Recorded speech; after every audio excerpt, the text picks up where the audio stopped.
The 540 is brought to you by StarCityGames.com's weekly sale. Head on over to StarCityGames.com/sale because this week until October 24th at 11:59 p.m. Eastern Time, you have the chance to take part in one of my favorite sales that we do. Seriously.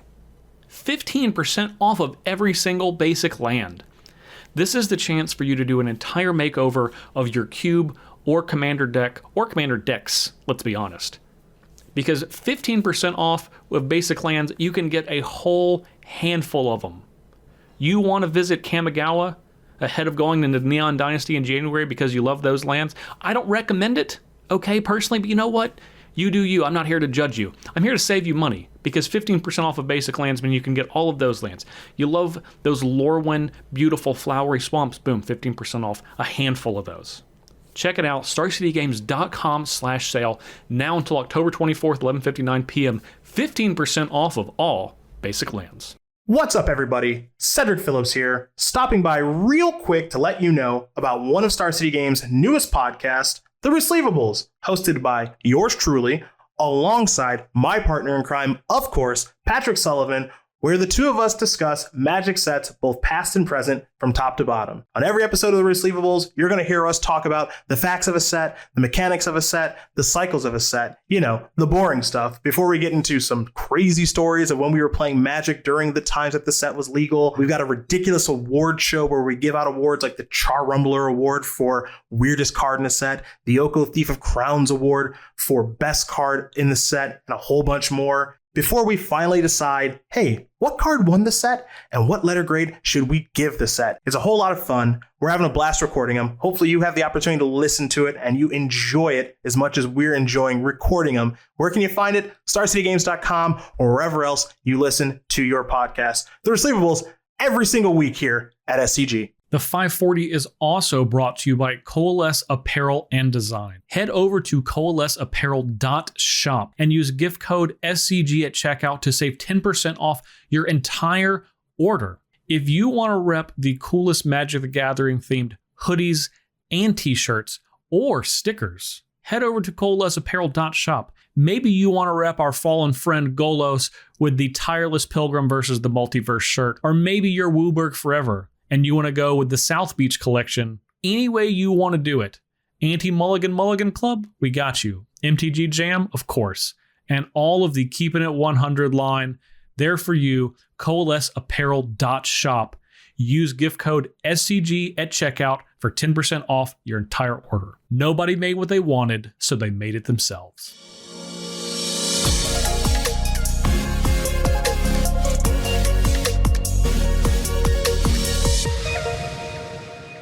Hello, one and all. Welcome back to the 540. As always, I am Justin Parnell. You can find me at jparnell1. And my host, so eloquent, so intelligent, so handsome. Thank you for noticing all those things about me. I am Ryan Overturf. You can find me and all of my eloquent, handsome musings at Ryan Overdrive on Twitter. I really felt like I had to make up for last week. I could feel the disappointment seething through.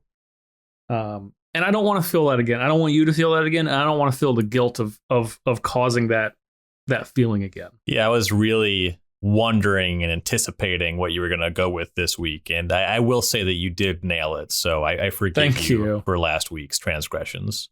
Well, I appreciate that. I had a lot of ground to make up, and I understand that. Now, speaking of ground to make up, we reached out to all of our listeners last week to post some questions for us for our upcoming mailbag podcast. And as we said last week, the last day to get in questions is October 31st through your favorite social media channel, as long as that is Twitter or the YouTube comments. However, you can choose any of those, any of the ones we just said, as long as it's exactly those two. And we had a handful of questions. We had a decent amount, but I know you can do better. Some of you are listening and you're like, I was thinking about asking a question, but I didn't ask it. Well, we know that you didn't ask it because if you're listening to right now and you didn't ask, you can ask a question, and you should do so. Mm-hmm. No time like the present. Yes, especially if the present is before October 31st. Yeah, if it's after, because of the nature of recording things and linear time, you might hear this after, which if you have a question, I'm sorry, you're missing out. You can still ask it. It just definitely won't be on that episode. Yeah, feel free to ask questions just in general. But if you want your question read out for everyone to hear, then that is the time, October 31st, because we're going to be recording it immediately after that. Okay. And we got our plugging out of the way. Ryan, we're going to hitting off with a little second of a two-part series. Last week, we talked about pauper cubes, which, of course, are all common cubes. Cubes that only have commons, no uncommons, rares, mythic rares, etc. This week, we're doing a little upgrade, little upgrade in power level, I guess, from last week, right? Upgrade in rarity level. KO. And by extension, power level, realistically. But we're talking about Peasant Cubes, which are common and uncommon. So as you said, kind of the second part in a two-part rarity restricted cube discussion. So we're going from just commons to commons and uncommons, which is very different, but also they're worth lumping together as opposed to cubes with rares. So there are some similarities between the two as opposed to other cubes without any rarity restriction, but there's also some differences between the two as well. Definitely. And obviously, one of the face level differences is one of them is allowed to have uncommons. I mean, that seems simple, but uncommons are a very interesting spot in Magic because there are a lot of cards, as we will talk about later, that have been printed as uncommons that are quite powerful. And maybe later, every other time they were printed, they were not printed as uncommons. But in the case of this, you can still play with them in your cubes. So beyond the fact you can play with more powerful cards, what would you say are some of the big differences from a pauper cube to a peasant cube? I think that the biggest fundamental difference is on a card by card basis. The average power level is just notably turned up. And it's not turned all the way up. You get into some planeswalkers at uncommon thanks to War of the Spark and a couple recent sets. But broadly, we are still kind of playing. I always think of Pauper Cube, and some of this is the cards that are literally in these cubes, and Peasant Cube is somewhat similar, but I always just get the vibes of a format like Invasion Standard, where there's just so many powerful instants and sorceries. There's still quite a lot of spells going on. There's been a bit of a shift of that in recent years, and some of this is actually based around Modern Horizons, though there are a number of older cards that make this true as well. But the cards that first come to mind is stuff like Fact or Fiction being massively influential in deciding games. Though in recent years, and again, over the course of a longer time as well, we do have a lot of creatures that generate a significant amount of value that can take over games that way. But I think that that's going to continue to be the word of the week, word of the day when it comes to drafting Pauper or Peasant, generating value, getting those 2-for-1s, those 3-for-1s, those 4-for-1s. We definitely have some 4-for-1s to talk about when it comes to Peasant. But you just have kind of more cards that generate more value on average when you crank things up from just commons to commons and uncommons. And that's kind of true when we talk about Pauper being very similar to traditional booster draft. Peasant maintains a lot of that, except there's a lot more uncommons that really pack a wallop when it comes to traditional booster draft. Yeah, I want to even take it a step further because a lot of times last week, when we were talking about, when we talked about value in relation to a pauper cube, a lot of that consisted of cards saying draw a card from some zone, right? Mm-hmm. And there are a lot of different ways to get value in peasant cubes because you now are entering into a zone where you have creatures that kill other creatures or creatures that reanimate things or cards that draw you a handful of cards at greater speed than sorcery speed, or cards that move zones that move other cards from one zone to another very quickly. And this is the analogs in gameplay, I think, are a lot closer to a traditional non-rarity restricted cube, but from a design perspective, it's still pretty closely aligned with the sensibilities of how you are constructing the cube from a design standpoint to the pauper cube we ended up with, or we talked about last week, even though the cards are significantly more powerful, as Ryan said, and that's a big hallmark. Now, before I want to move away, because I don't want to forget this, I thought when you were saying Invasion, I thought you were going to say Invasion Limited, and I was going to be like, I know the last time you've played Invasion Limited, but that's an interesting experience, Invasion Block Limited. Oh, yeah. And that's actually going to be really different. Something that I'm sure we're going to talk about later in the podcast is the power level of lands for the context of playing in Peasant Cube. Invasion Limited asks you to play a lot of colors, but it asks you to fix your mana in really weird ways. Yeah. It was like, all right, I'm going to give you access to all 5 of these colors, but you really have to punish yourself to play them.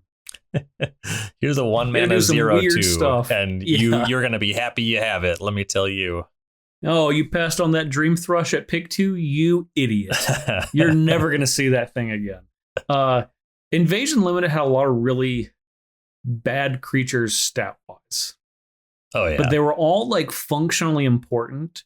It's just such a weird, this is when I started drafting Invasion Limited. Mm-hmm. I've drafted it one time, like in paper, like once, I think like 5 years ago, which is the last time. Yeah. It was probably not cheap to do it then, and it'd be really expensive to do that now. Yeah, it was not cheap. I think it was like $30 a person. It was like pretty reasonable considering it was like close to 15 years old at that point, and it is significantly more now. Yep. Yeah, also when it comes to creatures, and I was saying it is closer to like Invasion block constructed decks or standard, and some of that is the good creatures, they look a lot more like Flame Tongue Kavu than they do Goblin Guide. Yeah, that's what I was going to say is, this is this is where you start really seeing powerhouse creatures other than ones that are like, I don't know, like 2 mana. There's a lot of good 2 mana creatures that are commons, but when you start getting the 3 and 4 mana creatures, they really start to pack a wallop in this. Flametongue Kavu being both a hallmark of common uncommon cubes, peasant cubes, as well as might actually being the actual factual best non-rare creature in all of Invasion Block Limited. But yeah, I digress. This isn't about Invasion Block Limited. Unfortunately, no. And that is the thing that's the difference between commons and uncommons. There's a lot of common creatures that give you nice 2-for-1s. And kind of a difference you're going to see is those are going to be 0, 1, or 2 power creatures with some exceptions. When we play these really powerful value generating uncommons, they have stats. Flametongue Kavu hits hard. Yeah, quite hard. Yeah, it also, it kills something and then trades with something. Mm-hmm. Yeah, we could talk about one. I'm going to try to make sure that we have Flametongue Kavu as the art for the social images for this week. So hopefully we have a nice high quality version of that hanging around somewhere too. We don't just want to talk about Flametongue Kavu because there's a bunch of other stuff that differentiate pauper cubes and peasant cubes. Ryan, you touched on the lands. Mm-hmm. And I think that's a really notable difference. Now, I have not played with the layers in Peasant Cubes too frequently, but there was a time where those were some of the de facto fixing layers. the plane shift layers. Yeah. Oh, wow. If you don't know those cards, you probably shouldn't even bother looking them up. Oh, you should look them up for a historical data. Yeah. If you want to start to appreciate how good you have it, they're a nice reference point. Yeah. Some people like to go to museums, Ryan. It's not because they pine for the days of having to like carry carry their school books and like a 2 bundles of rope uphill, but they want to see what it was like. You want to, try to get a feel for the people that had to live through that. Okay. I was someone that had to live through playing layers and enjoying it I'm sorry. I don't want to erase your legacy. I do apologize. Peasant Cube. Look, I was just trying to, I'm just trying to, reference it back to other parts of Invasion Limited, which I don't know why I'm hung up on this. I don't know. That was a very Invasion block was like a very formative time for me as a Magic player, because that's the thing that like hooked me in. I started playing in Urza's Destiny, and Invasion was really the block that I got like absolutely hooked. Apocalypse was that was like the nail in the coffin of like, this is the greatest game I've ever played. It's my favorite thing in the entire world. But Invasion block as a whole was really great. So quite fond memories. It's like one of my most nostalgic blocks that I could possibly think of. Yeah, fair enough. And I think that's a fairly common sentiment as well. One of the all-time greats, certainly for people who were there when it happened. Yeah. Anyway, the point I was actually trying to get to is one of the largest differences and hallmarks of, at this point, essentially every single Peasant Cube that exists since they're existent are the come into play tapped tri-lands. As everyone knows how good the triomes are in rare cubes, which also come into play tapped, these really allow for some wild fixing to happen. Because there's 10 of them. We mentioned how much more powerful the cards are, and these lands are really kind of the oil that's mixing everything together to make it nice. And I don't know, oil was probably a bad word because that separates stuff, but they do run oil runs machines. It does. Oil runs. There we go. Let's see, the oil that keeps your fine splashing machine going. If you're a Sultai deck and you want to splash that Flame Tongue Kabu, that's a Frontier Bivouac and a Savage Lands away. And tri-lands have this kind of effect. This is less true when you remove the rarity restrictions if you try to put them in other cubes. But when it comes to Peasant, they do kind of hit a sweet spot where you have a land that taps for 3 different colors, and you do sometimes just see it in 2-color decks because, hey, I'll take another tap land. Yeah. But then they do give you that ease of access for splashing as well. So there's a lot to like about them, certainly in this context. Yeah. And this is, again, as we're going to come back to when we talk about more specific cards, but there's so many cards that are just sledgehammers. And a lot of them are gold cards. So fixing and good fixing is really, really good in the context of Peasant Cubes, both from a design perspective and a playing perspective as a player, like, focusing on drafting those. Even though it is a lower powered cube, lower powered, I'm going to put air quotes around that, than a traditional cube with rares in it, drafting lands, as always, is a lot like eating your vegetables. Okay, you're going to be better off for it. Even though it doesn't necessarily feel good at the time. Helps to build strong bones. Yeah, bones, like the bones of your deck. I don't know if I want to continue on from here before we jump into our next segment, so I'll pass it over to Ryan, see if he has any other thoughts before we continue forth. I think there's one more fundamental note that will invariably be something we build upon later in the podcast, but we can discuss just in the fundamental terms here at the start of the show. And his difference when you go from Pauper Cube to Peasant Cube is Peasant Cube at the uncommon rarity is when you start to really get explicit engine building cards. You get way more of cards that care about other card types, really call out other things that you're doing, and loudly synergize. This is when you get cards like Young Pyromancer that make tokens when you cast, for instance, in sorceries, cards like Spider Spawning that care about you accruing a bunch of creatures in your graveyard. Just things that really call out a specific strategy and really loudly synergize in that way. Where in Pauper Cube, you can build really powerful combinations of cards. You kind of get loops going with your Archaeomancer and your Gravedigger and some spell that gets things back. And you can kind of keep going that way. But these cards, these chains, you're kind of using a bunch of mana every time. And you get this powerful machine going eventually, whereas in Peasant, you start to get more cards, and with a small number of cards and a much lower threshold of mana can really snowball. Yeah. Yeah. And that is definitely where this starts to take hold as a kind of really a backbone of what makes a Peasant Cube in particular, like kind of unique from other cubes. Mm-hmm. Because at a higher rarity level, that's all over the place. And you're really having to like pick and choose to like narrow it down to what you want to do.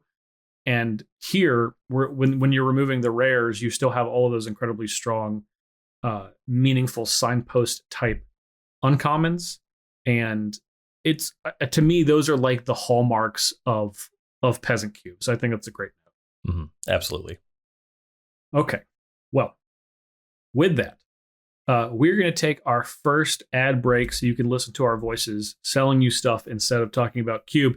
And we'll be back in just a moment to talk about what you should know if you're building your own Peasant Cube. Look, we're all Magic players here, so I know you're probably like me. And you have some extra cards that are hanging around that you would love to sell for cash or maybe trade in for some more cards. Well, if you're looking to sell or trade your Magic the Gathering cards, it has literally never been easier. Visit starcitygames.com/sell with a 30% store credit trade-in bonus and the fastest turnaround time in the industry. There is no reason to sell to anybody else. We have 4 convenient ways to sell your cards to us. 1, check out our buy list. You can find out exactly what we're paying for each of your cards individually right now. That too much work? Number 2, check out our ship and sell program. Put your cards in a box, tape it up, send it to us. We'll do the rest of the work. Or if you're passing through Roanoke, Virginia, come visit Star City Comics and Games, and we can sit down with a buyer and work out a trade right there in the store. Or if you might be a store and you're looking to offload bulk and you have over 500,000 cards you're looking to sell, we can come to you. Any of the ways that you want to work with us, go to starcitygames.com/sell. That's SELL right now for more information. All right, Ryan. So last week we talked about what you should know if you're building a Pauper Cube. Now, of course, we're going to transition that over. What you should know if you're building a Peasant Cube. We touched on a couple of the things, kind of in our general overview, but maybe it's time to dig a little deeper now. Yeah, this is when we start to get into the meat of things. We talked at some length about the upper bound for powerful commons when it came to our Pauper Cube discussion last week.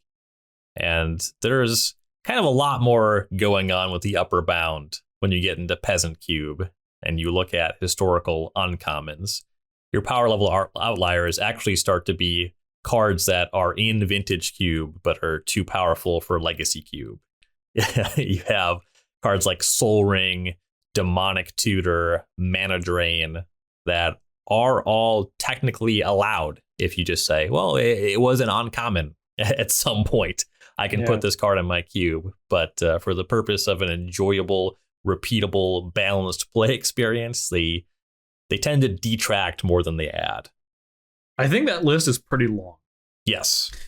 There's cards that are less egregious that are uncommons, and I'm putting air quotes around both less egregious and uncommons.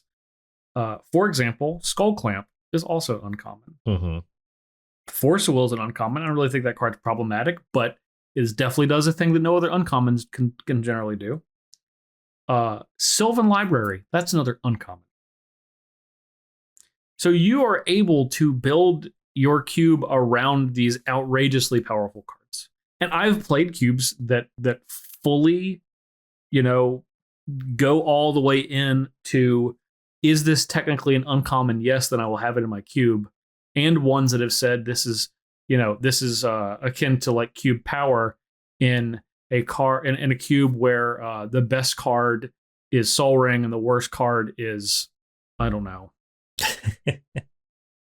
whatever card was added from the new set that's going to be cut at the next update. Trying to exactly. I was literally trying to the card you're trying out for Midnight Hunt. Here is the one I always go to, and this shows how long I've been playing Cube on. Certainly, at least on Magic Online. But there was a period in time where Grim Backwoods was in the Magic Online powered cube. Yeah, that card that just comes to mind as perennial 15th pick cube card in my mind, because that was like one of the first times I played the cube online and was like, nobody wants that for any reason. No. People don't even put that in their commander deck when you can just do it. Yeah. That's how you know. Yeah. I think about that cycle a little bit. I feel like if we saw something like that now, it would make colored mana at the very least. But yeah. It'd probably come into play tapped to make colored mana, but still do a thing. Mm-hmm. Yeah, there's a huge difference between like the upper bounds of that cycle. Like the top 3 cards versus the bottom 3 cards is like massive, really substantial. Yeah, you have what do you think is the best one of the Innistrad Dark Ascension cycle? I mean, for 40, I think it's between two. For 40 card decks, I'm taking Nephalia Drownyard. Okay. All right. Sure. All right. What about in general if it's not exactly for 40 card decks? What is the best one? The best one, just kind of bringing up in terms, I think that I get the most points to being able to do something when you have nothing else going on. So I'd probably say Moorland Haunt as a way to like keep your deck going, and then Gavany Township, and I had one other in mind, but it's slipping my mind to me. Keswick Wolf Run. Those are probably the two that I would say are otherwise worth playing. Yeah. Compare that to Styncia Bloodhall. Dog shit. Yeah. They really hate red and black to have lands that do anything other than tap for mana. Mm-hmm. Like red and black also got Lava Claw Reaches. It's just embarrassing. Anyway, so we somehow got onto Styncia Bloodhall from talking about Sylvan Library and Sol Ring Demonic Tutor. The other side of the cube is what we were talking about. The other side of the cube. Yeah. So, but there are cards that are, I mean, basically are in a league of their own, not only in these cubes, but are in, rare cubes. That these are some of the better cards that you can have. And they really stick out like a sore thumb when you're pairing them with, Rite of Precinct 6 and Saddled Rhymestag. Yeah, they definitely are not about the same things. And there's not like necessarily a right or wrong way to do that. I will say that it's a really sour experience, especially because when it comes to the pool of blue commons and uncommons that already outclass the other colors, I would stay very far away from Mana Drain. But an example of a card like that, I do think that Demonic Tutor is not totally out of the question in a cube with no combo decks. You'll probably see the decks with Demonic Tutor on average just perform better. Like it probably takes a bunch of decks just a full letter grade up because of the consistency that a card like that adds for the cost that you pay. But it's not necessarily just destroying anybody because it exists. So while I agree, I don't think that there's a right or a wrong decision.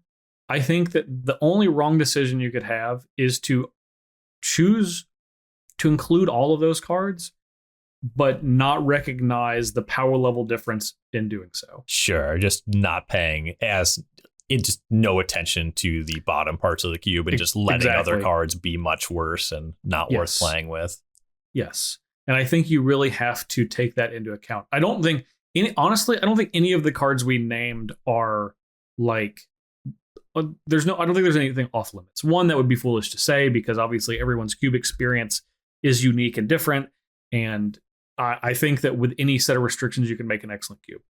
Two, you absolutely have enough tools to make sure that those cards aren't just like nigh unbeatable comparatively. Sol Ring is a little difficult, but basically everything else, I think you could make a case for. I don't think you couldn't make a case for Sol Ring, but I think that Sol Ring is going to lead to more non-games than every other card that we named.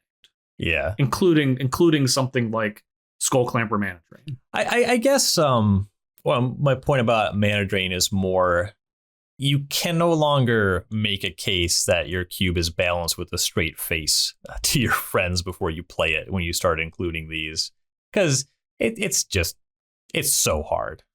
I mean, even with a very small cube size, I have had really sour experiences with a card like Skull Clamp showing up in an otherwise lower power cube, where it's just, well, we were playing kind of an interesting game when I was a little bit far behind, but now my opponent's drawing 6 cards a turn. You know, it's like, it's really hard to keep up with stuff like this. However, it can be really fun to, you know, have your turn with the clamp. So if you're into that sort of thing. Definitely. Again, I think the most notable thing is to recognize the power level of the cards that you're. Mm-hmm. I think ignoring the vast disparity of some of those cards, and there's probably more cards that we haven't named that kind of fit that mold, that are the technically uncommons. But recognizing what those cards are in your cube and just keeping a watch both on them and the other cards in your cube that are kind of being pushed out by their existence. Mm-hmm. That's just something you need to keep an eye on. And that's really something you should do as a cube designer in general. But it's easier to get away from you in a cube that's only commons and uncommons compared to a lot of other cubes. Yeah, you can easily lose sight of it in a cube where the games, on average, maybe take a few more turns. It's way easier when a game ends immediately every time a card is cast, to say, okay, well, that card's really powerful. You have to really slow down and pay a lot more attention when it comes to a 17-turn game than a 6-turn game, and what the tipping point was and when the game started being unwinnable for the opponent, even though it maybe went on for several more turns. Yep. So another thing to note is especially from a difference between Peasant Cubes, is there are a lot of relatively meaningful, like traditional limited bombs at higher mana costs. I think you find a lot more like 5 and 6 mana creatures across all of the colors in Peasant Cubes, more so than basically any other cube setup, just because they're generally impactful, but they're, unlike the limited environments with which they often dominate, they don't do so as much here because, one, every color can essentially match the other colors for having those type cards. 2,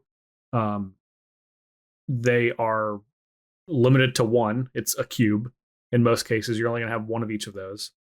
And 3, and this is something that I will touch back on in the next segment, but especially in a pauper cube compared to a red cube, a rare cube, a cube with rares, a lot of the faster, more aggressive creatures don't necessarily have to be rares. So you are able to have a lot of counterplay built in to the inherent power level of those 5 and 6 drop creatures to affect the game by ensuring that the decks that want to go slower, or maybe play a bunch of those those tri-color tap lands, or want to just have all these 5 and 6 mana sledgehammers, that there is a lot of tension in the pressure that you're putting on them in making their decisions to draft or play with those kind of cards. Mm-hmm. And there's also just kind of more room for 5 and more mana spells, certainly when it comes to creatures in a Peasant Cube, than a non-rarity restricted cube, because the conversation, even over which one is generically the best, the water's a lot more muddy. There's kind of an argument for one over the other way more than when it comes to, well, this 6 mana mythic rare is clearly better just than these other cards or whatever. And also, it's just more often true that your deck wants to play 2, 3, or more expensive spells. Mm-hmm. You'll have more time to leverage that sort of thing. Yeah, very much so. There are, kind of a line to that. And it's not maybe not necessarily about the more expensive cards, but I do think that it ties in somewhat. You talked about in the opening segment that there are a huge number of the build around / signpost cards. And I think that the presence of those larger creatures and kind of and the fact that you skew higher on the mana value per deck lends to those strategies being developed over the course of the game more frequently. It's easier to put together a you had mentioned like Young Pyromancer or Spider Spawning when you're not worried about getting like absolutely like dominated by, you know, bomb after bomb after bomb at 5 and 6 mana, when you actually have a more synergistic deck and you can put together a game plan based around those signpost cards. Mm-hmm. And it sounds odd because it doesn't necessarily look like those two things are linked, but to me, I think that they actually very much are, just because elongating the game helps both of those strategies to flourish, and often juxtaposes what you're able to do with developing a game plan compared to allowing aggro to flourish at the same time, because it's naturally can prey on both of those type of strategies. I think a card that's really emblematic of the setup that you're describing is Rise from the Tides. 5 and a blue sorcery, make a 2/2 zombie tapped for every instance in sorcery in your graveyard. So clearly the ceiling on this card is very high. Does mean you have to care about a certain thing. You have to, generally by casting them, get a lot of instants and sorceries in your graveyard. You have a pretty impactful thing. You're making a ton of zombies, but it is contextual. You don't just get to 6 mana and then it's this huge play, which is very different from casting a Grave Titan, for example. And you have to kind of say, okay, well, is this as good? What's going on? Is this the time? Will this be enough zombies to actually close later? Because also, as opposed to a Grave Titan, when these zombies attack, then all that means is that they're tapped and attacking, right? The Grave Titan makes more zombies as you keep playing the game. So you got to pick your spots there. Tokens enter tap, so you can be susceptible to tap stuff. You got to spend a lot of mana at sorcery speed. You don't really know how much, like, you're not getting a guaranteed number of zombies. You have to set up for this variable number. And so there's a lot going on in the early turns to think about when you try to set up a card like that, which is very different from just a generic Haymaker. Yes. And oftentimes it's like, this is what my deck's trying to do. This is my trick. Mm-hmm. You know, if you're a Rise from the Tides deck or a, you know, Spider Spawning on the other side of the realm, that's kind of your trick, right? You're trying to set up to do that. And and that's one of my favorite things about these cubes is a lot of times you're able to do that. The lands, most of the lands enter the battlefield tapped, although there's I think pretty much every one of them enters the battlefield tapped. I think the only ones that are like fixing lands that don't are like the panoramas, but those are not really played anymore in these cubes. So yeah, there's dating myself a little bit here. City of Brass is allowed. And then I think Gemstone Mine was uncommon originally. That's like not a great land for this kind of situation, but most of them come into play tapped. Yes, generally, overwhelmingly they will enter tapped. Overwhelmingly so. Yeah, I think any of the ones I'm thinking of are like actually coming to play tapped, even if they don't come to play tapped. Something like Ash Barrens. Mm-hmm. Don't come to play tapped, but it costs you a land to use it to filter out of your deck. Anyway, but those, you know, the nature of making sure that you have those lands again helps the speed of the format in both directions. Because if you're playing an aggressive deck, or if you're building an aggressive deck, you're wanting your drafters to build an aggressive deck, they're kind of able to forego a lot of the fixing, which is often very attractive. And I will be honest, I like to attack in cubes that have rares, and I like to attack in like a lot of times cubes that are like in combo cubes. I love playing like drafting the attack deck. I am very much I want to draft as many colors as I can and have as many of the value cards and bombs as I possibly can in Peasant Cubes. It's my absolute favorite thing to do. So, I'm sure that there are Peasant Cubes that are more welcoming to aggressive strategies that make them more viable, but every Peasant Cube that I have played to this point, including the Peasant Tubert that I designed, puts more pressure on you to generate value. And some of that is just fan favorite commons and uncommons, like the most known uncommons, most exciting to play with uncommons. There's a lot of stuff. Some of it even starts on turn 3, but I can think of a ton of great examples on 4 mana that just make it really hard for 1 and 2 mana spells to keep pace. There's a lot of stuff when you start playing on 4 that just make multiple bodies. And then 5 and 6 mana, that gets way tougher for aggressive decks. And you just don't really have the speed to end the game before that. You kind of are reliant on a little bit of stumbling, or the cube being designed to be more welcoming for the aggressive decks for them to really be successful. Well, that's what I was going to say, is that I think that this is kind of the first place, because we have talked about frequently, in traditional cubes that have rares and mythics, that you need to provide a welcoming place for aggressive decks. That's actually something you have to go out of your way to do. And in Peasant Cubes, as a designer, this is kind of the first step for you to be able to do that, because it is possible for aggressive strategies to be successful in a cube like this. There are definitely enough tools, but it is very easy for you to go the value-oriented mid-range fest route that these type of cubes generally start to offer you with the cards you have access to at Uncommons.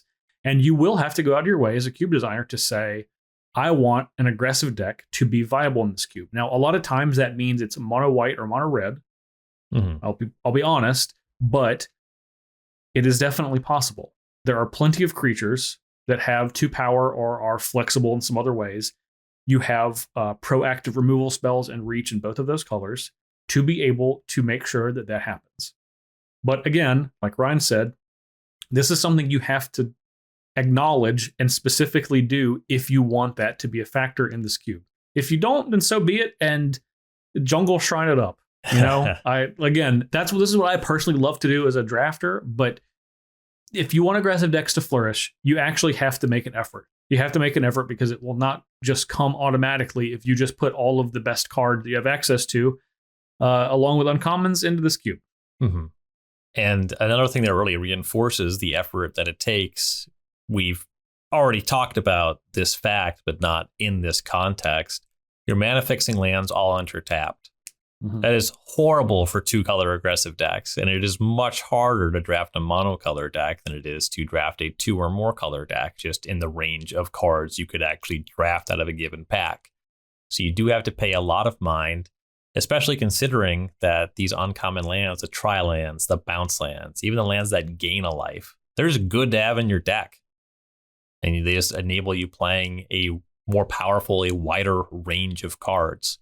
So you do have to pay pretty considerable mind to make the aggressive decks work. And if aggressive decks are your thing, I definitely do like beatdown decks in traditional booster draft. I think that there is a really good argument for making this work in your cube. Justin mentioned mono red and mono white.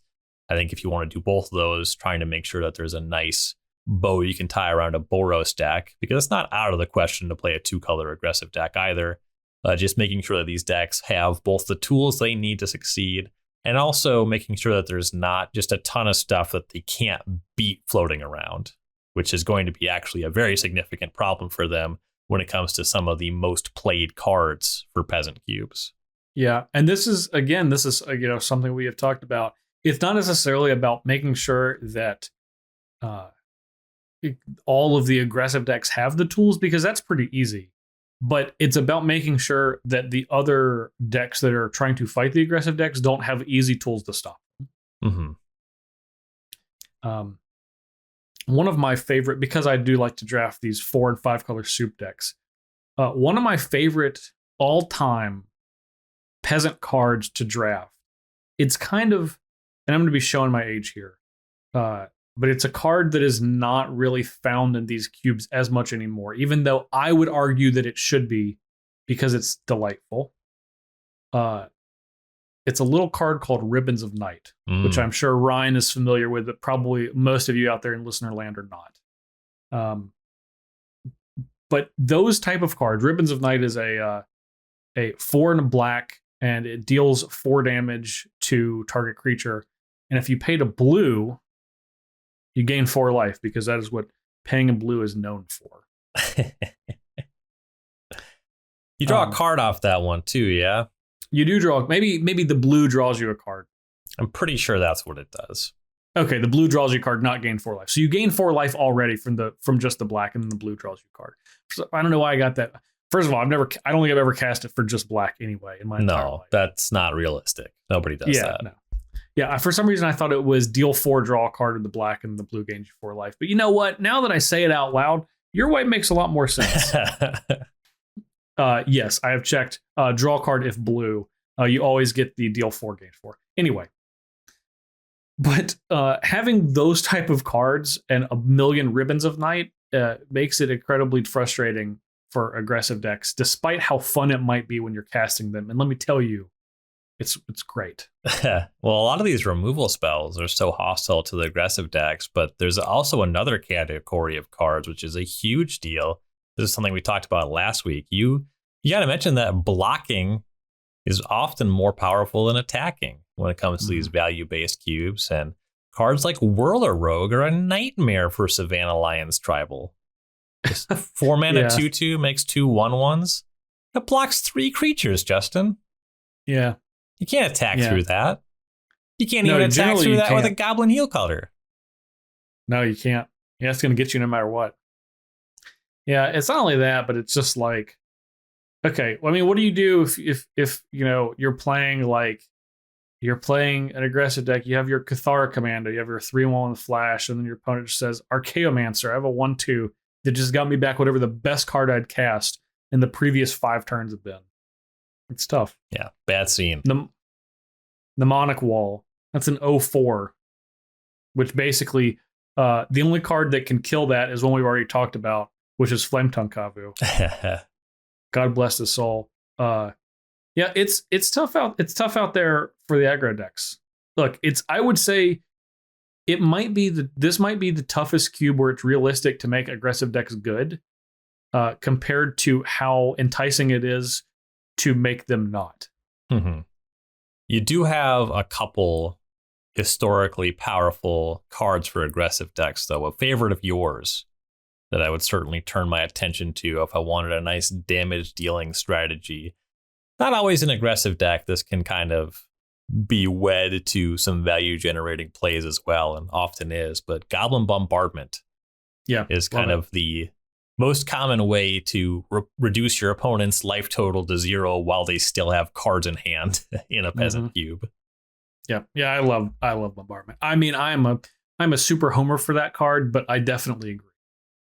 Because you know what goes great with Goblin Bombardment? Cards like Whirler Rogue, and cards that make other things. And that was actually something I was alluding to at the top of the show when I was saying you can get value from different ways other than just drawing cards. There's a lot of creatures that put other creatures into play. I think for a long time the joke was you do have Grave Titan in Peasant Cubes, but its name is just Tristani Summoner instead of Grave Titan. And I think that probably still even holds up now, even though there are definitely more creatures that put multiple creatures into play, but Tristani Summoner is still kind of I think still has GOAT status for putting 10 power worth of creatures into play. Oh yeah, costs 7 mana, but it's worth every penny. Yeah.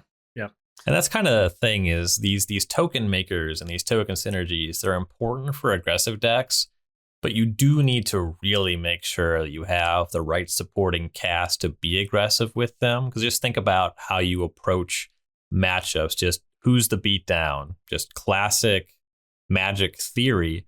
When you have a matchup where both players are trying to go wide, you'd rather be the control. You want to be blocking. You want to be trying to make it so they don't have good attacks, and you can finally go over the top with some other means. It's really hard to get in good attacks every turn when both players are making tokens, and it's much easier to put a Whirler Rogue, a Hordling Outburst, a Cloud Goat Ranger on defense than it is to force it to be aggressive. And there's some supplemental stuff. Goblin Bombardment, again, a huge card for that sort of thing. maybe making it so you have some more proactive burn spells that make a sense in aggressive decks.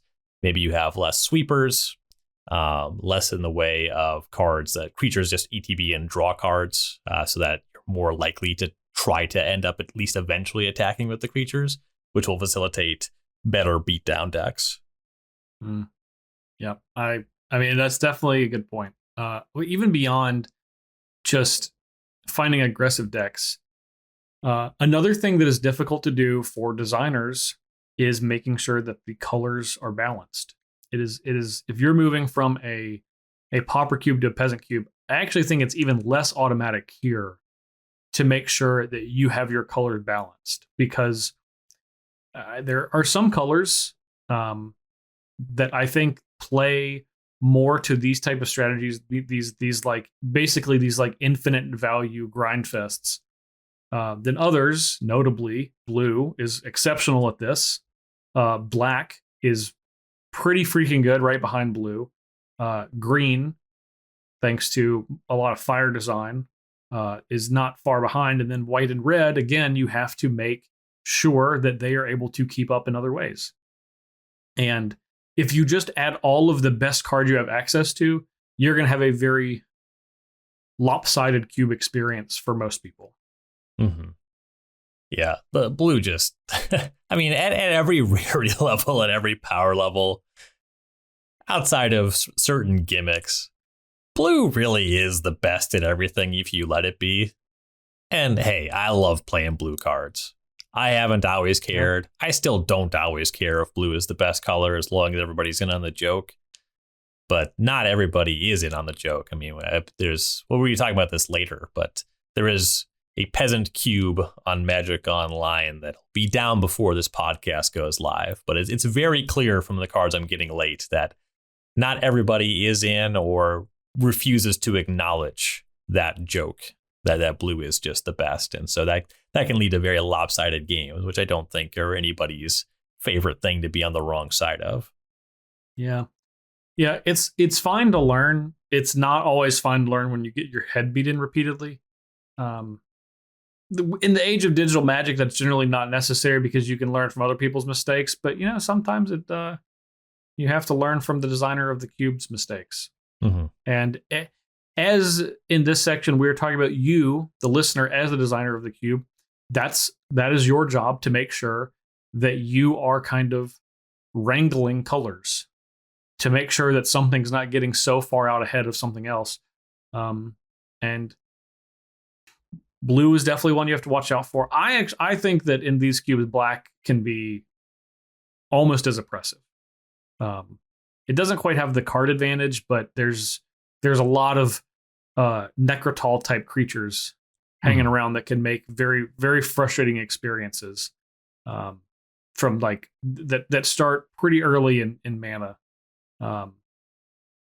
Those are kind of the two that I have to always recommend that people watch out for. Yeah, there's absolutely matchups that just, a stack of Necrotals against a stack of creatures that attack and block. I'm going to take the Necrotals. Yeah. And the Necrotals are going to win about 95 times out of 100. Mm-hmm. And that's only because we're playing Magic and not Hearthstone. Sometimes the Necrotal tech's not going to get to 4 mana, and those are the games they're going to win. Right. Okay. Let's see. So anything else when we're talking about building a cube? I think that those are the big ones. Just really paying attention to what your upper bound is with those historically powerful uncommons. And honestly, there's some recent printings you'll want to pay some mind to as well. If you want the aggressive decks to be good, asking yourself what that looks like, not just putting in cards to support those decks, but also being mindful of what is in the cube, what's in the environment that is hostile to those sort of decks. If that maybe that's why they're not succeeding, and often that will be why they're not succeeding. And then paying that heavy mind to the color balance, because I think that there is a lot of room in a Peasant Cube to give every color a fighting chance. You do just have to make sure that you're not just putting in the best blue cards ever printed and then your favorite white cards. You have to give both of those colors more mind than that. Yeah. Yep. I agree with that. Okay, in that case, we're going to take another short break and be back in just one moment.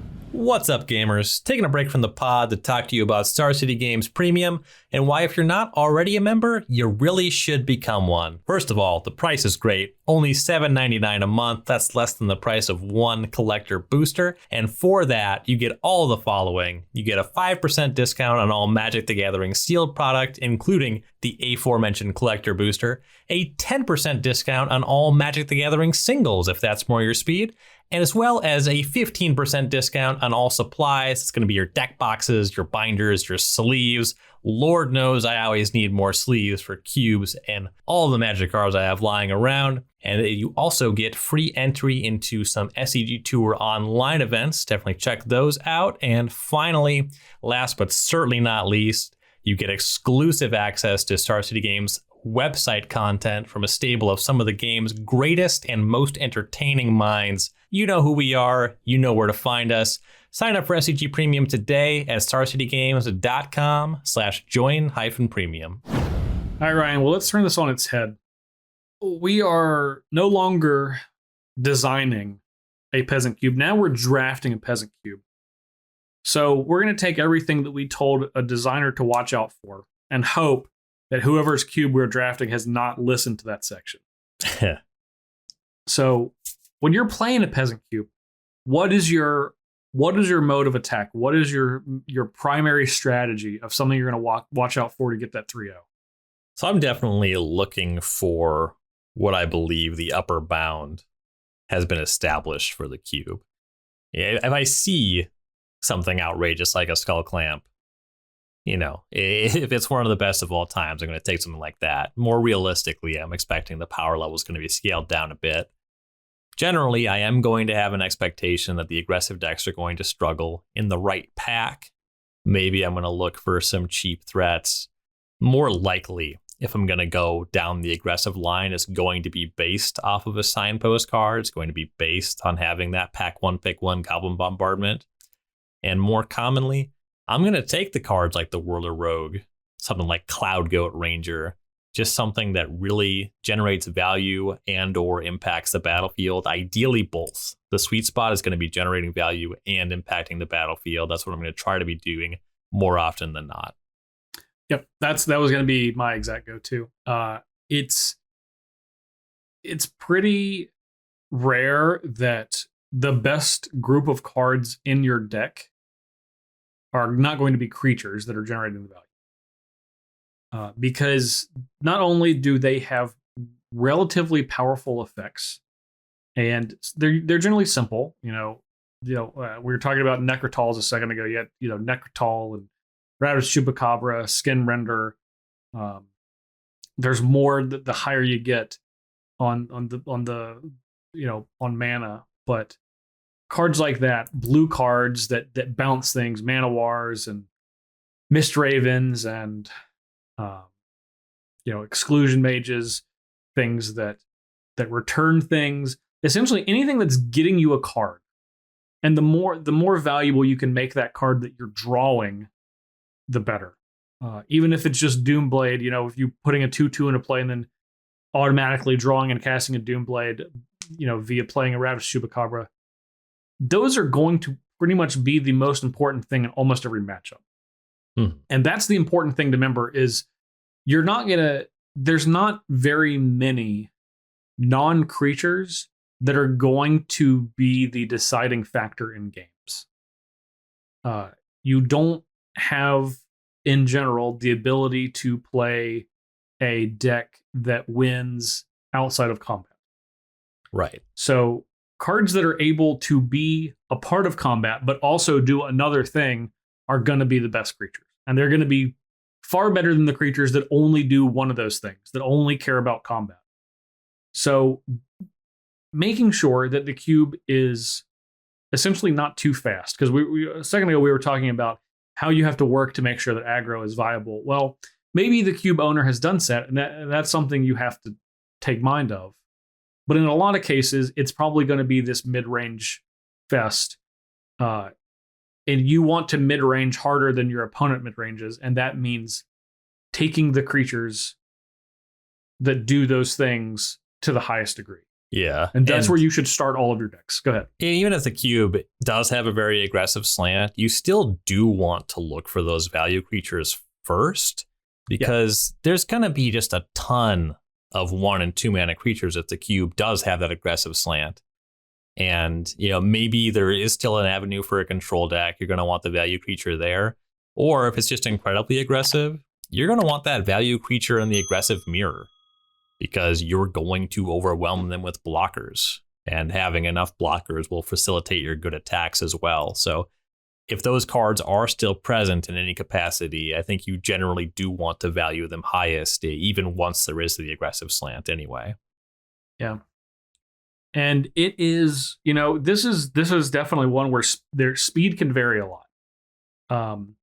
Not only like speed for the end of the beginning of the game with 1-2 and aggressive 1-2 and 3 drops, but also like closing speed at the end of the game. Because if you have a number of spells like, what did you mention earlier? Rise from the Tides. And it's all about like trying to get to that end game scenario where you are playing like 1 or 2 spells that are essentially like ending the game in a short amount of time. That's another good thing to know. Is the cube about that too?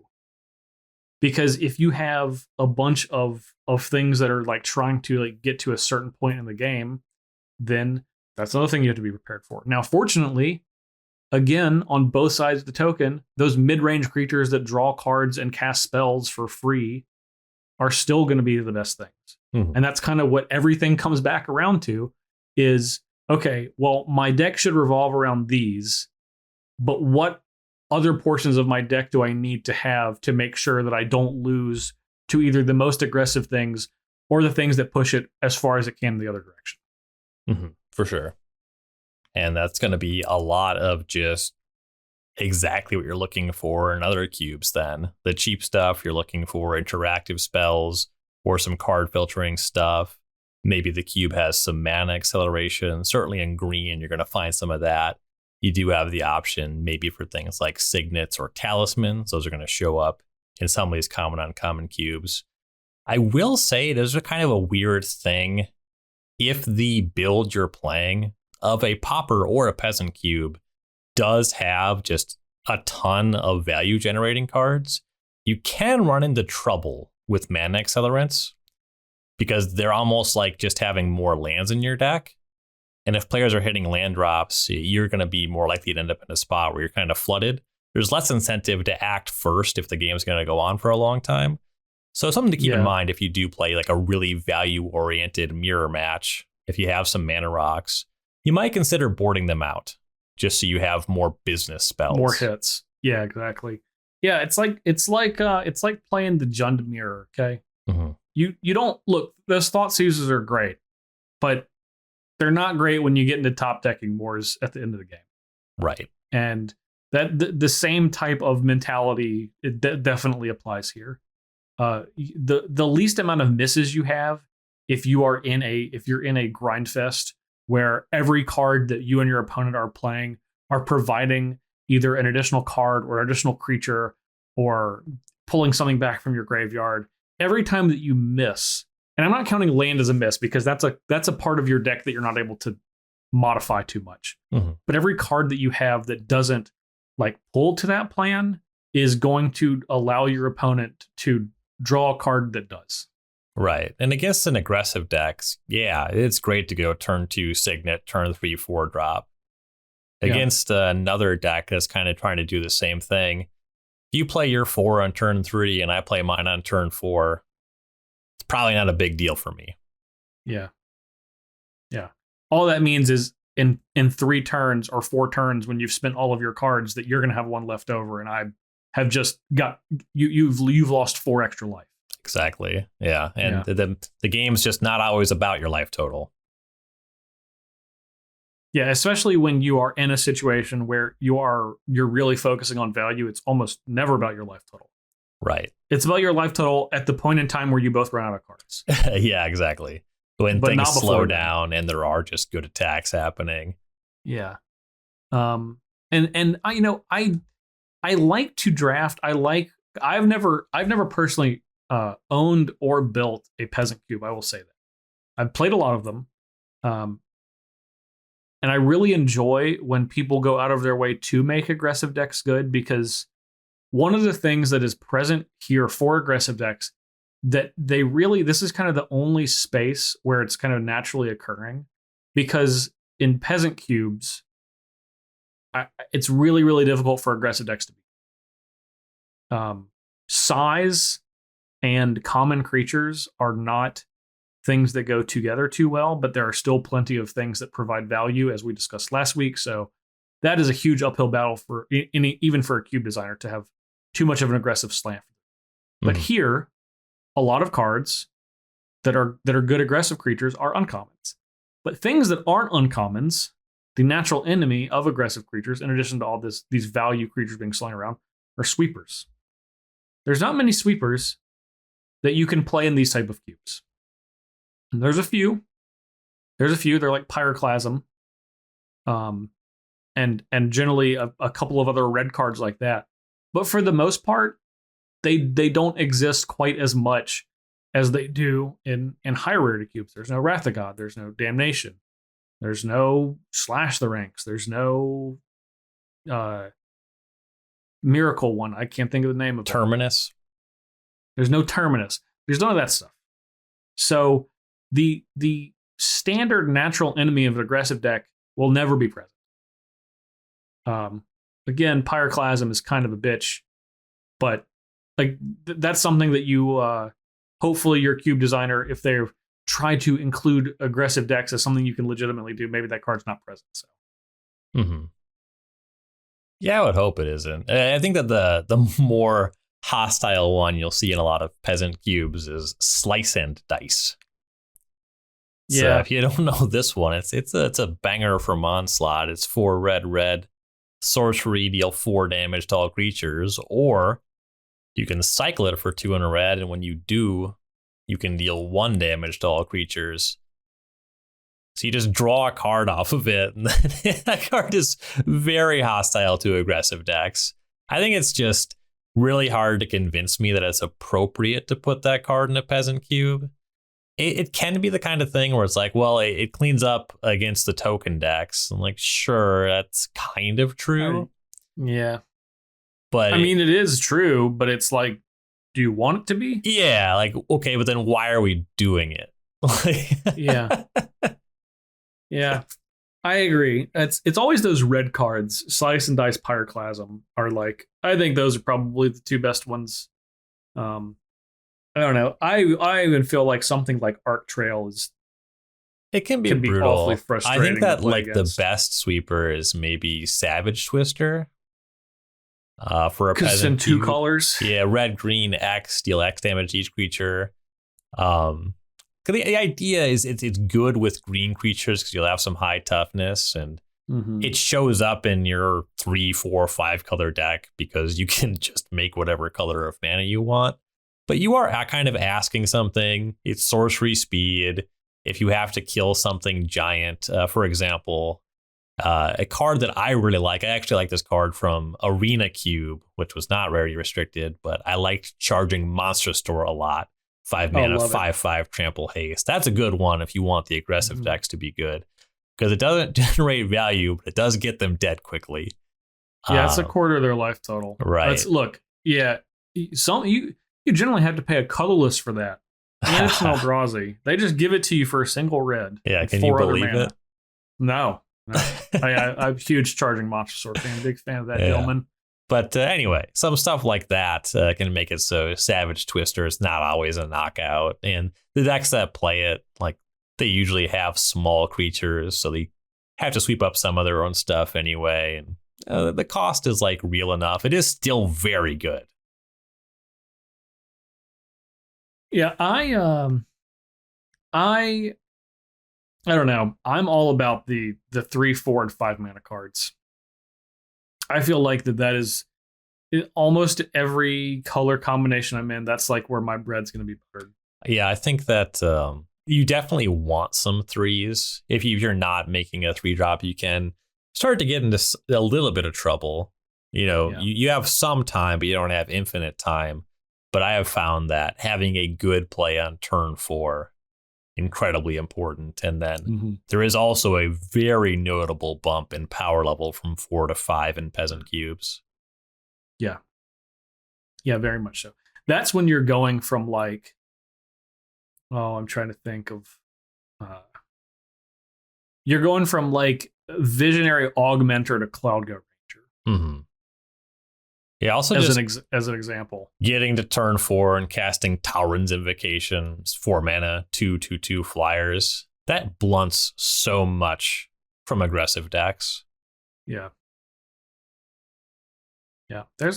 Four mana is definitely the sweet spot. Most of the creatures we've been talking about, like Archaeomancer, Whirler Rogue, Mist Raven, all of the Necrotals and Friends. Those are all 4 mana. Flame Tongue Kavu, that's 4 mana. Goblin Heel Cutter, that's 4 mana. 2 of my favorites from last week, which are still good here, Coalition Honor Guard and Guardian of the Guild Pack. Those are 4 mana. Yeah, if you go for Palace Jailer, which that card is so good. It's hard for me to justify that card being in most environments. In my mind, that's kind of a vintage cube only one, if that, at this point in time. But it is an uncommon, so you can put it in your Peasant Cube. You can play it. It is quite powerful. Yeah, I really feel like it is like a battle of the 4 mana spells. And a lot of time they're creatures. Mm-hmm. Not all the time, but a lot of the time. Yeah, you could definitely get a little Fact or Fiction in the spread there. That's a big play. Mm-hmm. Yeah. I love me a Fact or Fiction. I don't know. My advice is draft your fixing, get some cheap interaction that costs 2 mana, and then load up on the 3s, 4s, and 5s. Anything that says an enter the battlefield or dies trigger and does another thing. That's what you want to do. Yep. You'll just run your opponent out of cards. And if you're Ryan, you can literally run him out of cards. Yeah. Actually, my note is to don't yourself run out of cards. There's kind of a looming threat if you're going for a bunch of 2-for-1s, particularly if they say draw a card, you end up with that Fact or Fiction, compulsive research. That 40 card deck can become a 0 card deck. So you got to be mindful of that. And once everybody is in on the joke and you're playing a game where both players are trying to generate value, things start to trade even. Yeah. My 2-for-1 gets 2-for-1 back.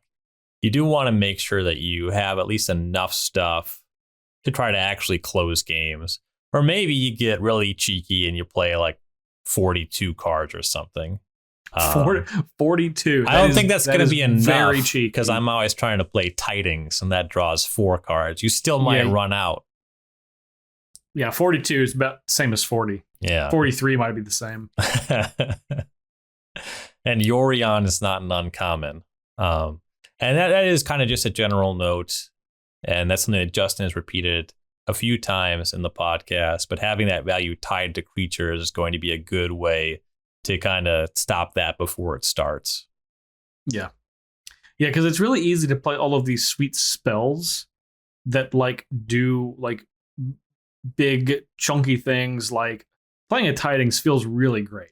Mm-hmm. Because you're like, oh my gosh, I'm gonna be so far ahead. But like, I mean, just playing I don't even think that Tidings is necessarily better than like the card like Pondering Mage. It's just a 3/4 for 5 that casts Ponder. Just because that's a 3/4. You're not getting as like the fistful of cards or the fistful of value, but like ticky-tack value every single turn for the whole game. It ultimately adds up because when someone plays a Tidings, one of those cards has to be a card that deals with that Pondering Mage. Mm-hmm. Also, and you've already anyway. Yeah. If you do just have all Tidings, no Pondering Mages, this has come up for me a little bit. I haven't done much losing, but games I have lost playing the Artisan Cube, the Peasant Cube of Magic Online. Just sometimes the lands are on the top half of your deck. Yep. That just happens. And when it comes to the Peasant Cube, the rarity restricted power level, you have fewer cards that just convincingly end the game. That's another thing that we've had come up a couple times on the podcast already, is playing these longer games. And the more stuff you play that's just draw a card or a spell that draws cards, as opposed to your opponent playing creatures that draw cards or make tokens, you're a little bit more susceptible to flood, even though you're seeing more cards. Yeah. Yeah, because you might have something, but you still have to spend another turn to tap out to do it. Exactly. Yeah. That stuff adds up. Yeah. You don't want to tidings yourself to death. No, even though you kind of do. You do, but you do until you're about to actually do it. Right. Yeah. That's fair.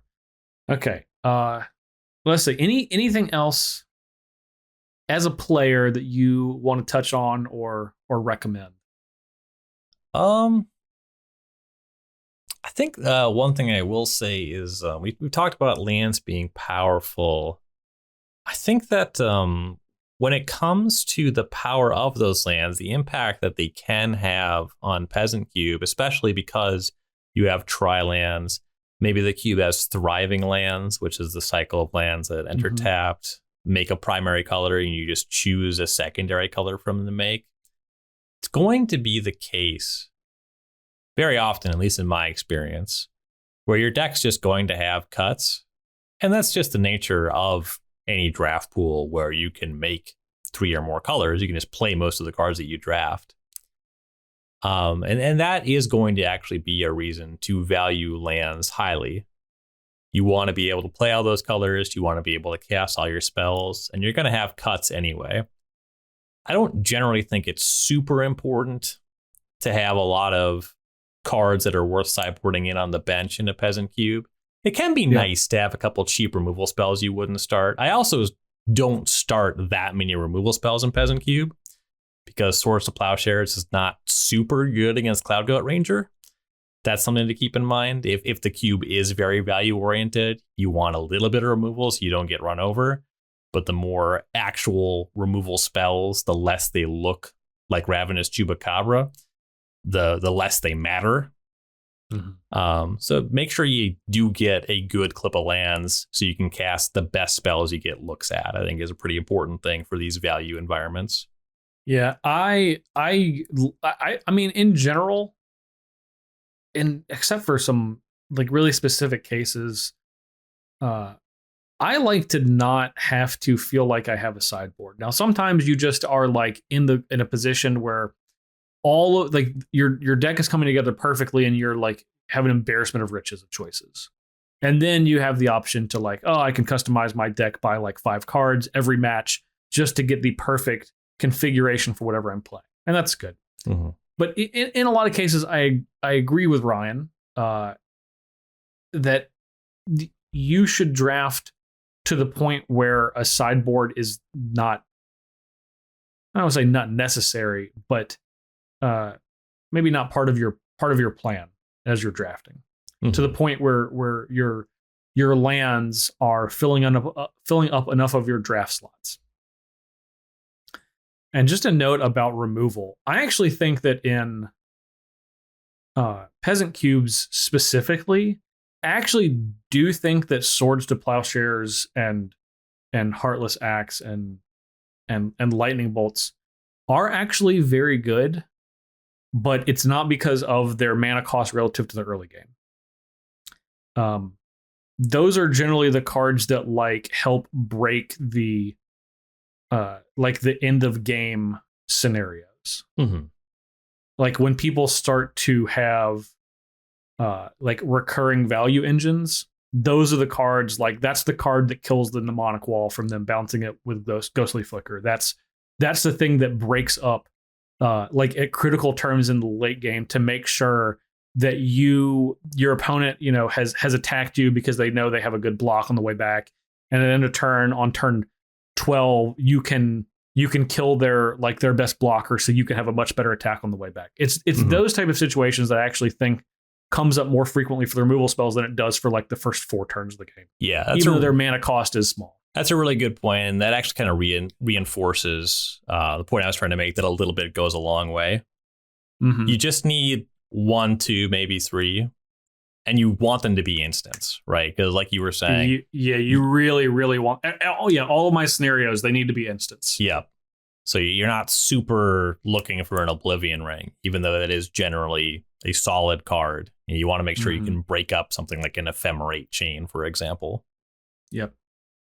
That is exactly right. Yeah, the instant speed removal spells, especially in this format, really, like, honestly, more in this format than just about any other one, are significantly better than sorcery speed ones, just because of the in your opponent's combat stuff or during your opponent's end of turn are like, and this sounds obvious because that is the time you're going to play a lot of removal spells in all of Magic, no matter the format you're playing. But the scenarios that you find yourself in common, uncommon cubes, where it is like value creatures bouncing off of each other, being able to cast one of those and then also cast a removal spell or do like multiple things on a turn, when your opponent believes that you don't have options to do, I think makes a really big difference. So just my take on removal spells. I don't disagree with Ryan. You don't need a bucket of them, but I think having 2 or 3 oftentimes is the difference between winning or losing those long games rather than the short ones. Yeah, you can't be set up to just lose because they have Misbed a Witch. Yeah. Yep. Yeah, that's exactly right. Okay. Any other notes before we go on to our last section? Yeah, those are some good general notes, I think. And hey, if you have a question about even Peasant Cube, tweet it at us. Maybe we'll get on the mailbag episode. That's right.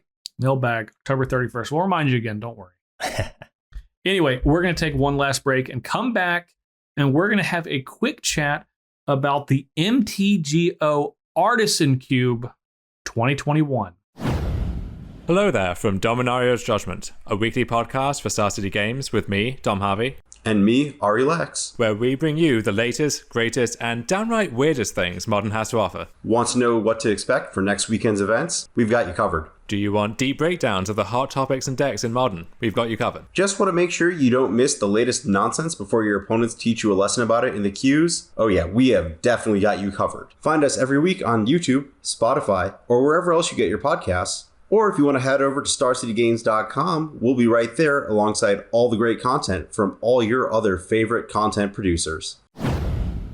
All right, Ryan. So as it turns out, as you alluded to earlier, currently at the time that we are recording, Magic Online has a cube that is active that is an Artisan Cube, which is the same thing as a Peasant Cube, but for some reason, Wizards does not like to use the word peasant, even though they like to use the word pauper. First, can you explain why? I can't. As a matter of fact, this is not the first Peasant Cube to be on Magic Online. The previous one was referred to as Amaz's Peasant Cube. So interesting. I find that's also not the only thing I find odd about this naming convention, because not only is it called Artisan and not Peasant, but it's also the MTGO Artisan Cube 2021, where no other cube on Magic Online has had a date to reference it like that. So that's seemingly a forward-thinking thing, if it's a thinking thing at all. Noted. So you've had the chance to play this cube. I have not. I am looking at the list currently, but I've not played it. You have got a few reps in. I've played it. This also was the topic of my article last week, as I do kind of write over all of the Magic Online cubes. And yeah, I'm 3 drafts in at this point. I have 2 3-0s and a 2-1. The 2-1 I will blame on some sloppy play on my part. I just drafted blue decks every time. Something I will say about this cube, there's some things I like about it, some things I don't like about it. There's no reason for me to get into it, but you've probably heard me say explicitly on the podcast before and reference a number of times. My cube philosophy, I like small cubes. Not surprising from somebody who advocates for the 180 card Tubert model. But at 540 cards, there is kind of a wide power gap. And something about this cube too is there's just a ton of blue cards that are just nonsense. Now, Justin, I know that you don't play Magic online, and that's why I have to poison your brain with my draft experiences, because I just get some picks that you have to trust me to believe. But okay. I got a 13th pick for bid playing this cube. Yeah, I don't believe you. You're right. And I think forbid is like a top 10 card in the cube. When you're playing against it, I'm confident it feels like a top 1 card. You can't win. Yeah. The only one of the more unbelievable things about a 13th pick for bid is that means I did pass it the first look I got at it. I wish I remember what I picked over it. I remember thinking I wanted something else, and I did not expect to see it back. Okay. But then I got it back. But yeah, just a lot of blue decks. I also ended up splashing white a lot. Something I identified in my article breaking down the cube is that I think that Cloud Goat Ranger is the best white card in the cube, because there is no Palace Jailer. So then there is a big gap between Palace Jailer and Cloud Goat Ranger, but Cloud Goat Ranger is still incredible. Ton of impact on the battlefield for all the reasons we've discussed to this point in the podcast. And I just keep getting Cloud Goat Ranger like 6th or 7th, and I keep winning every game where I put it on the stack. If you're not familiar with Cloud Goat Ranger, 3 white, 3/3 giant warrior. When Cloud Goat Ranger enters the battlefield, you put 3 1/1 Kithkin soldier tokens on the battlefield, and you can tap those 3 Kithkin, or I guess any 3 untapped Kithkin, to give it +2/+0 and flying till end of turn. So just a ton of power. You often will use those Kithkin to give it evasion and just hit for 5. This card was actually a big player in Standard back in the day. Cedric Phillips played 4 copies of Cloud Goat Ranger in his Pro Tour top 8 in the Kithkin's deck, if you weren't aware of that one. That card is just really good. Yeah. Does everything you want to do in a Peasant Cube. Fun fact, Cloud Goat Ranger was in my very first pack of Cube. Ooh. Yeah. I don't remember all of the cards, but it was in my very first pack. The 3 cards that I was deciding between, because I've thought about this moment a lot, were Cloud Goat Ranger, because it was new, it was brand new. Lorwyn was the most recently released set. A big deal for white when Lorwyn came out. Anyway, but it was Cloud Goat Ranger, Mind Over Matter, and Yawgmoth's Will. Were the 3 cards I was deciding between. Speaking of power level disparities. Yeah. Do you want to guess what I took? I'm going to guess Yawgmoth's Will. I did take the Yawgmoth's Will. It's hard to resist. That card's very fun. Yeah. I wanted to take Cloud Goat Ranger because I was like, Cloud Goat Ranger is good now. Let me tell you, in 2007, this card was like unreal good. I have a Cloud Goat Ranger story that is also from a different cube. Well, this is a time for Cloud Goat Ranger stories, Ryan. Cloud Goat Ranger is the card that killed Show and Tell for me permanently. I knew that Show and Tell was not especially good. It's kind of a desperate thing to play because usually if it's in a cube, it's alongside Eldrazi Titans that are going to annihilate you on the way back. Not uncommon, your opponent just puts something horrible onto the battlefield. So I was aware that sometimes you just lose to a 10 or even like an 8 mana creature. I'm willing to accept that. I put a Show and Tell on the stack against a mono white aggressive deck. I put in like an Ulamog or some shit. They put in Cloud Goat Ranger and I just died. And I was like, this is not, I'm never doing this again. I was aware of a range. It's clearly a fail case. But if I'm casting Show and Tell and getting Cloud Goat Rangered out, this is just not happening. I cannot have this in my life. You cast Show and Tell and they cast Lava Axe. That's not fair. No one ever cast Show and Tell if they got to cast Lava. Your opponent got to cast Lava Axe.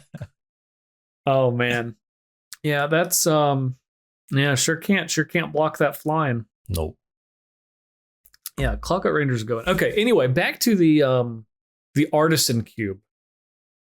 Just so people know the difference between the Peasant Cube, we're theoretically talking about earlier, and the Artisan Cube, which is the actual cube that's currently on Magic Online, or was in the past by the time you listen to this podcast. Yeah, it'll be a day gone at this point.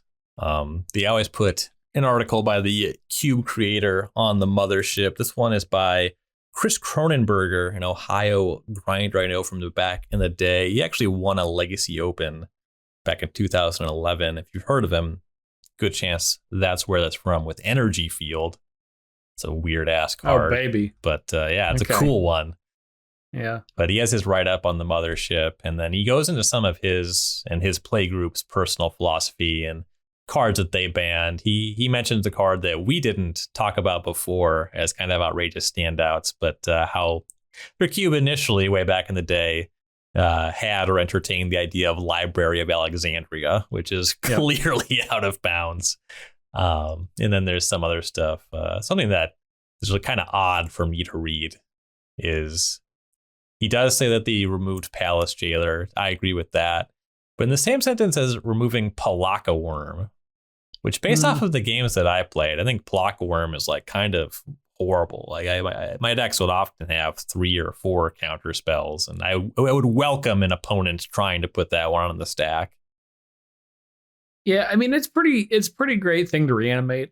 Arguably the best thing, but yeah, still, I get it. I mean, like Palaka Worm is against the aggressive deck, kind of shuts the door. There's Bookworm in here though. Yeah, that was also really strange, as I had recalled that Palaka Worm isn't in the cube, and then one of my opponents did cast Bookworm against me.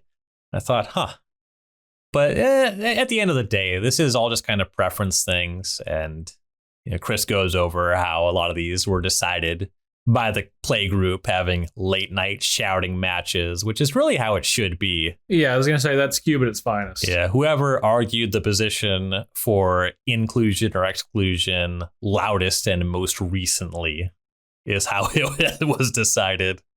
Yeah. Let me tell you a card in here that I absolutely love and a card in here that I absolutely hate. The card that I love is Uncommon Siege Rhino, which is Vampire Sovereign. Vampire Sovereign is a 3/4 vampire for 3 black, and it has flying. And when it enters the battlefield, target opponent loses 3 life and you gain 3 life. Love that card. Big fan of that. But that's a good firer to turn the tides. 3/4 flyers, nothing to shake your head at either. Card I hate, and this is going to come to no surprise who's listened to me talk on this podcast or even today. What the hell is Timely Reinforcements doing in this cube? Did they feel like that the aggressive decks were just running wild and you just had to have some tools to keep them in check? I played against an aggressive deck with all three of my decks might have been blue-white decks, but I remember my opponent wins the roll, plays some red shitter, plays some other red shitter. Turn 3, I played Seagate Oracle. It's like, all right, we're done here. I have a 1/3. Yeah. And that's just, in case you somehow can get past 1/3 blockers, here's Timely Reinforcements to make you reconsider ever trying. Yeah, that's such an unreasonable thing. It's like, okay, aggro deck goes, 1-drop, 2-drop, attacks you twice. You kill one of their creatures. They have 1 creature left. You're at 17. And it's like, Timely Reinforcements. Don't even think about trying to get back in this game, you piece of shit aggro player. How dare you? How dare you even think about it? I legitimately don't understand. I just hate this card in any cube that it's in. It's not even specific to this cube, but it's also specific to this cube. Yeah, right. That's a card that it does bug me to see on cube lists. Some of it is just that I do like drafting aggressive decks in cube. And then it is just the nature of the just beat you over the head strength of it as a sideboard card. Yeah, not my thing. Yeah, I'm not about that. Like I said, there's a lot of cards in this cube that I really love. It does have Miss Meta Witch, which you had brought up earlier. I love getting that infinite value. I talked about Vampire Sovereign. It has a got a great cube classic in here, Ancient Hydra. This is a historically great Peasant Cube all-star from yesteryear. This is Ancient Hydra is a 5/1 Hydra for 4 and a red with fading 5.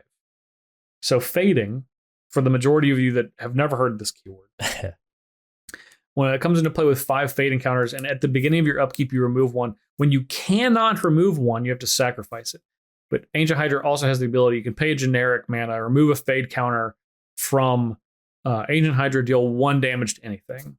So you play this, it goes down to 4 on your next turn. Then you remove 4 counters, you deal 4 damage however you want, and then you have a 5/1 to attack with for 1 turn.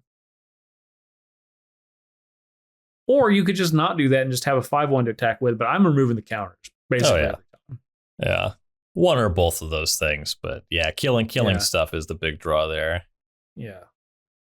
Man, love this. Okay. All right. We've gone. Okay. We have a Sulfur Elemental here also. We also have a Plague Mare, which just gives all creatures money. Like, where's the problem? So I actually think I have recreated a story in my mind based off of the evidence. I kind of Sherlock Holmes to this token situation. But I'm pretty sure that in one of these late night heated cube sessions, someone just out and out lost 2 lingering souls exactly. Maybe the game was good otherwise. Maybe it wasn't. This is immaterial to the situation, but you will notice Lingering Souls is not in the cube, and there are multiple cards that are there to shit on it if it were to be re-added. Don't even try. Yeah. Never again. Lingering Souls, you get Midnight Haunting, and that's the best you can have. So I am sorry to the person who had their life ruined by Lingering Souls. Yeah. Man, that's something, isn't it? No Lingering Souls. Okay, well, I mean, Lingering Souls is quite good. I won't dispute that. I am definitely sympathetic to peeling back the top of the power level, even going as far down as cards like Lingering Souls, going well past Soul Ring, Skull Clamp. I will say I've enjoyed elements of this cube. I've enjoyed playing it well enough. The Azorius gold cards are clearly quite a bit more powerful than any other 2-color pair. Yeah, as I said, the Dimir cards are pretty good, but they're not as comprehensively good as the Azorius ones. Yeah, the Dimir cards give you some nice one-offs. I do like Ingenious Infiltrator. I think it's easier to get that value other ways, but like Baleful Strix and Possessed Cob are both great. But Mistweather Witch, Soul Herder, those are both just like 2 cards that without much help otherwise can really clean up. Yeah. And then Cloud Blazer is just an awesome individual piece of value. Yeah. Yeah, Reflector Mage. My card's always great. Yeah. Yeah, there's a lot to... the gold cards here, as expected, are quite powerful. As I'm kind of going through... I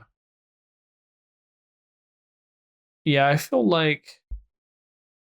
Yeah, Zealous Persecution, just in case you didn't wanted everyone to get a... They actually cut Lingering Souls for Zealous Persecution. Yeah, wanted everybody to give a chance to kill all of the X1 creatures. Can't have any of those alive. Electrolyze, just to continue that theme. Just kidding. Electrolyze is fine. This is another card. I actually always forget about this card, Thundering Djinn. I love this card too.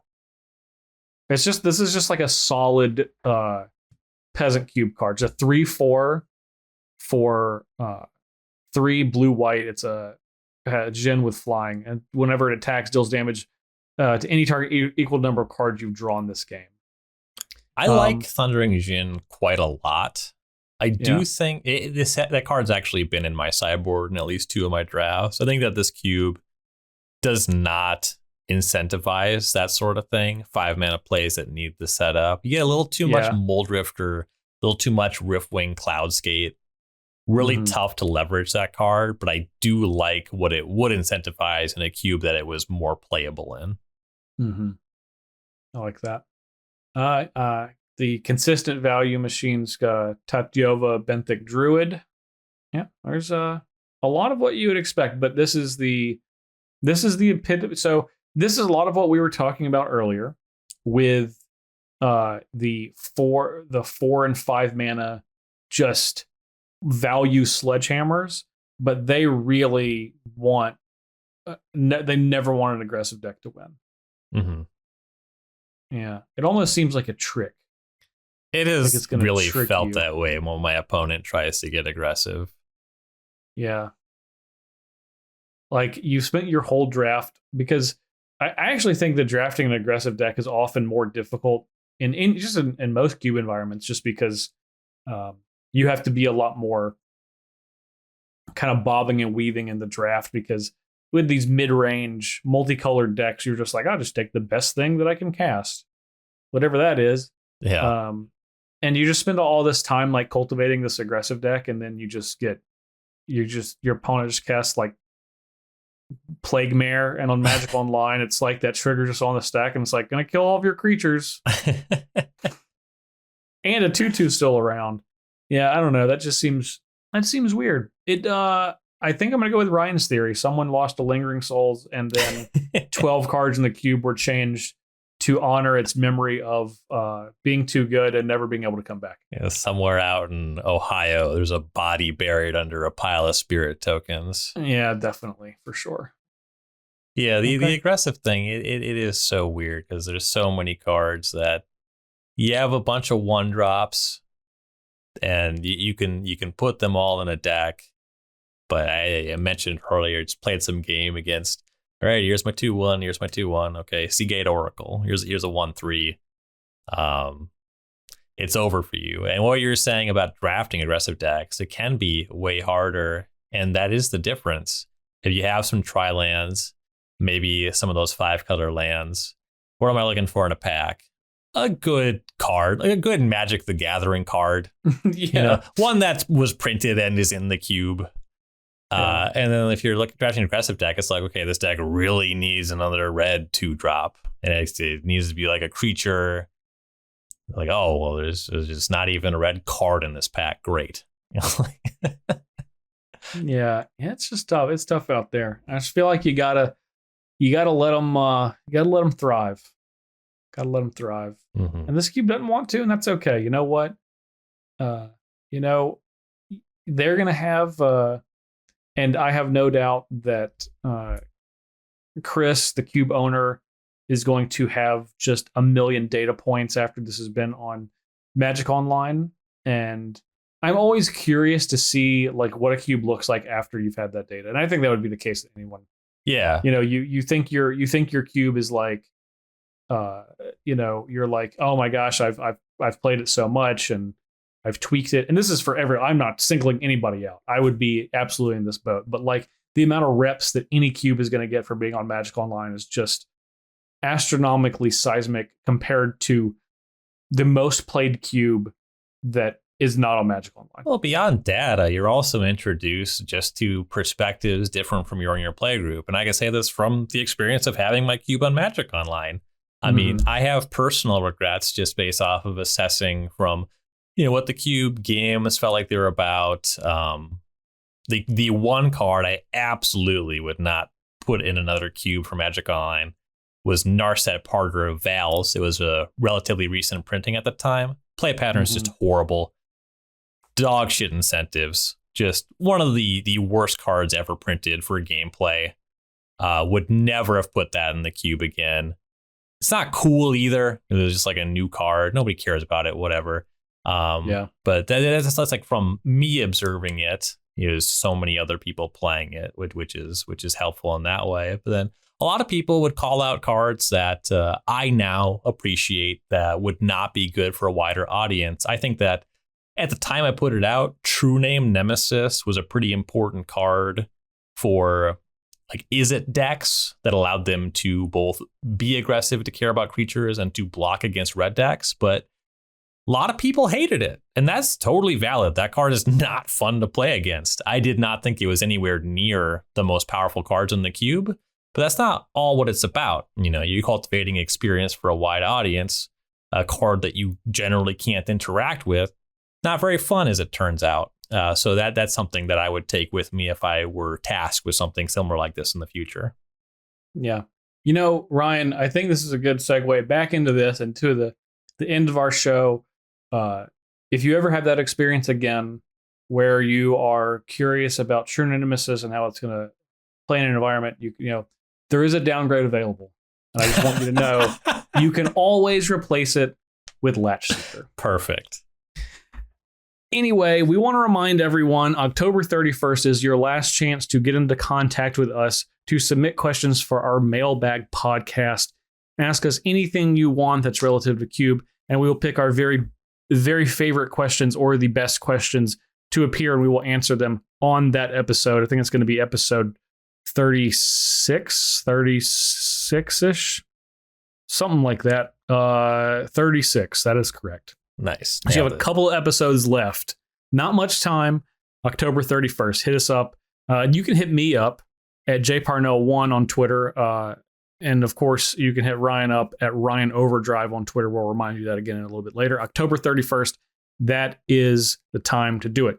So if you want to subscribe to the 540, you can do so on Apple Podcasts, Spotify, Google Podcasts, Amazon, Stitcher, YouTube, your local podcast app. Anywhere you're listening right now, we'd love for you to leave us a review if you are physically or emotionally able to do so. Maybe you just love this podcast so much you just weep at the end because we've been talking for an hour and 40 minutes and you really were hoping we were going to stop at about 36.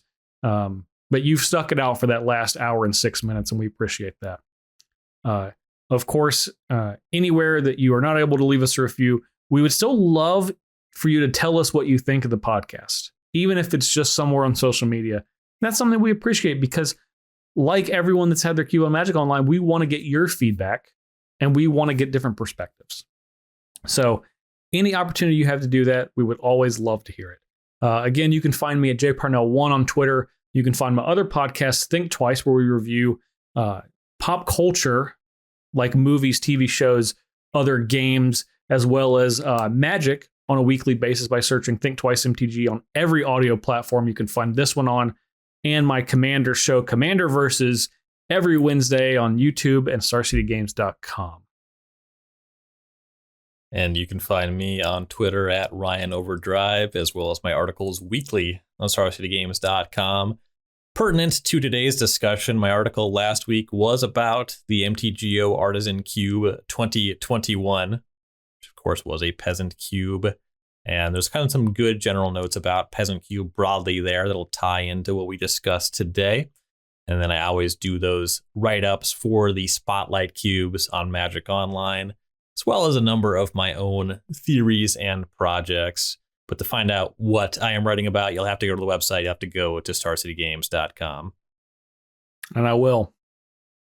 Every time. I always get hyped up and I want to just go look, but it's not out yet. See, when Ryan tells me in real time, I can't read his article, but when he tells you in real time, you can. Mm-hmm. Yes, you are so lucky. I know. All right. I know what we have next week. I don't know if I want to tease it or not. Ooh, it's a good one. It is a good one. I am very excited about next week's episode. Not about Pauper Cubes, not about Peasant Cubes. It will be about Cube. That's your hint. It'll be about Cube, and it'll involve strong opinions. Yeah, see if you can figure it out. Great. We want to thank everybody for listening. Once again, we will catch you back with the 540 next week.